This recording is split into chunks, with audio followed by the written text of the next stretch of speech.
The authors add a lot of specific detail about the 2012 presidential campaign and how Obama and Biden and Romney and Ryan worked to include some religious rhetoric in their stump speeches. So, in terms of considering Obama's religious history and how that influenced his use of religious rhetoric, we can note that Obama is Protestant, which is an accepted religion. We can also note that during his first run at being president, he had a little bit of a public problem because his former religious leader, Jeremiah Wright, was caught on video or audio saying critical things about the United States. And so Obama had to publicly distance himself from Jeremiah Wright. This created a moment where Obama had to start using religion a little bit less in his public speeches. Obama, of course, represented the Democratic coalition, and that's who he needed to appeal to. And the Democratic coalition has a lot of unaffiliated, non-religious members as well as non-Christian members. During Obama's bid for re-election, he mostly used more secular language, more emphasis on generic civil religion, and he was the least religious of all four of the politicians that we're concerned with here. His running mate Joe Biden, though, was Catholic, and Joe Biden used a lot of religion in his rhetoric. Turning over to the Republican side of the ticket, we can note that Mitt Romney represented the Mormon Church, or the Church of Jesus Christ of Latter-day Saints, which was not accepted, not very well accepted by most of the United States at the time he was running, and particularly not among the people he needed to have voting for him. So Mitt Romney's faith had to address the acceptability gap, as I'm terming it, and he did that mostly by talking about mainstream Christian ideas without bringing too much attention to his particular religion or his denomination. Romney's running mate was Paul Ryan, another Catholic. So Ryan and Biden were both working the Catholic angle with their audiences.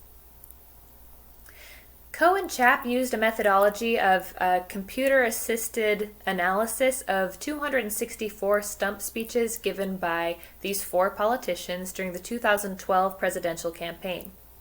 They also compared all of these speeches on the basis of 6 categories of presidential religious discourse: God, or references to the Creator; the Bible, or references to a holy text; physical manifestations of religion; metaphysical manifestations of religion; non-leader religious figures like the congregation or the flock; and religious leaders in leadership, or religious figures in leadership positions, so like the Pope or a pastor.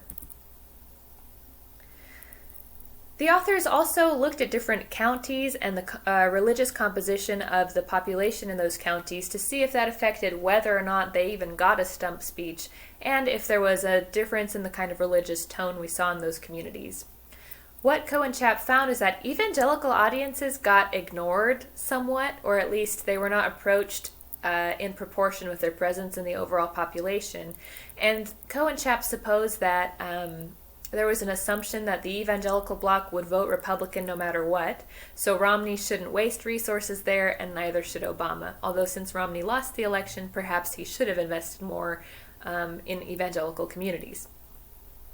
Catholic communities were overrepresented, or counties with high percentages of Catholic demographics had a lot of stump speeches happening there, and so we can see that there was an effort to approach Catholics because they do not reliably vote Democrat or Republican. It's useful, it seems like it will create an electoral advantage to approach Catholics.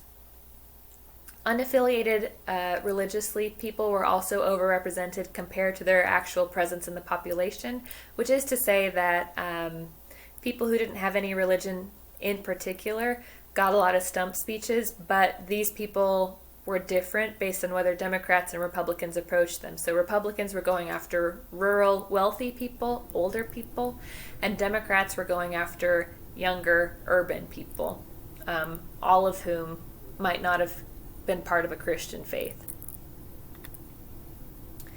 Biden used the most religious language, Obama used the least religious language, so Democrats used it and didn't use it. We can't predict whether or not candidates will use it based on what party they run for.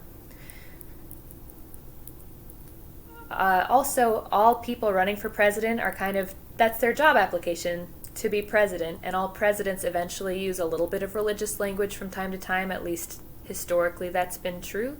And so practicing a little bit of religious discourse on the campaign trail is showing that you're fit for the job. So we can expect to see a little bit of religious language in all campaigning, at least at the presidential level. We also noticed that each candidate or each politician who was running during the 2012 campaign had a different flavor of religious language that he preferred. So Biden talked about foreign policy like a sacred obligation, so he used the metaphysical religious language, whereas Ryan focused mostly on a populist version of religious language. So he talked about Christians in general or the congregation, and he focused on the people who were religious rather than particular religious imagery. Both discussed their Catholic faith. Of all four candidates, Romney talked about God the most, but this was very generic. So Romney was relying on the tried and true method of this civil religion which pairs God and American identity. So elevating American identity and American people in conversation with a very mainstream and generic notion of God, which seems kind of like mainstream Christian to most listeners.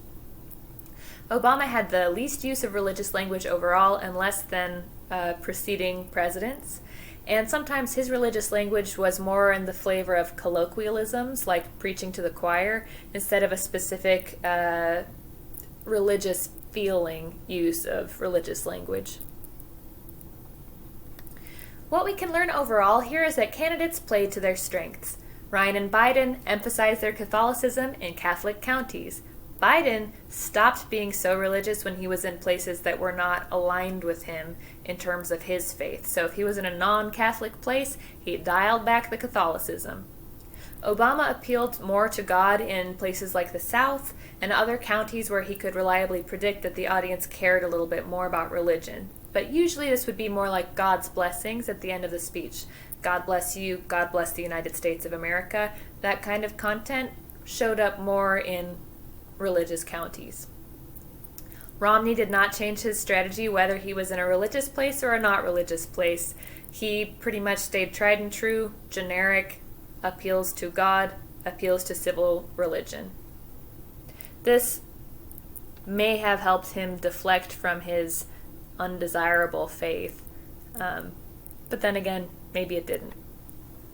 So what else can we learn here? Party expectations are not a reliable predictor of religious rhetoric, because we know that both parties will probably include a little bit of religious language as part of their style. Stump speech location, so where they chose to give speeches, did show strategic planning and an element of cutting losses in places where you couldn't possibly get votes, and then really doubling down on places where you thought you could have some advantage. Obama narrowcasted in terms of adding God when it suited his audience. Ryan and Biden both narrowcasted in terms of appealing to Catholic audiences specifically.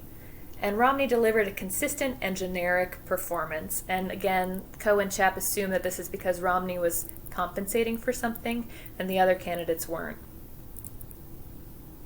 Or not anymore. Obama was still compensating for the Reverend Wright issue from earlier in his first campaign. So I want to end this with proposed rules for political communication. So this is something that maybe you could use in your final paper if this interests you. So what can we extract from Coe and Chapp's article that might be a rule for political communication? I suggest first that both Democrats and Republicans can expect to express some kind of religious perspective when they're running for president. This is an audience expectation, and it is prudent not to deny audiences what they expect. There are better and worse ways to do it, and there are ways to tailor this to the particular people you need to gain in terms of winning the election. Winning voters so you can win the election. The other rule I would suggest is that narrowcasting religious beliefs works only under certain conditions. So it might be smart to pursue it when it gives you an electoral advantage. So if narrowcasting leads to particular votes that are maybe a little bit hard to get or that are contested, that's an opportunity to narrowcast religious rhetoric. Narrowcasting religious beliefs also only works when it's consistent with your personal history. So you can't fudge the details, although you can frame your religion as something that's going to be more or less appealing to the audience that you're reaching. And that relates to the last issue, which is narrowcasting your religious beliefs only works when your faith is acceptable or accepted by mainstream United States culture. So this is, of course, unfair to candidates who are not part of that Protestant or perhaps evangelical Christian tradition. And that's something to be aware of when you're assessing whether various candidates have obstacles to overcome when they're running for political office. So that's all from me for now, and I'll talk to you soon. Thanks.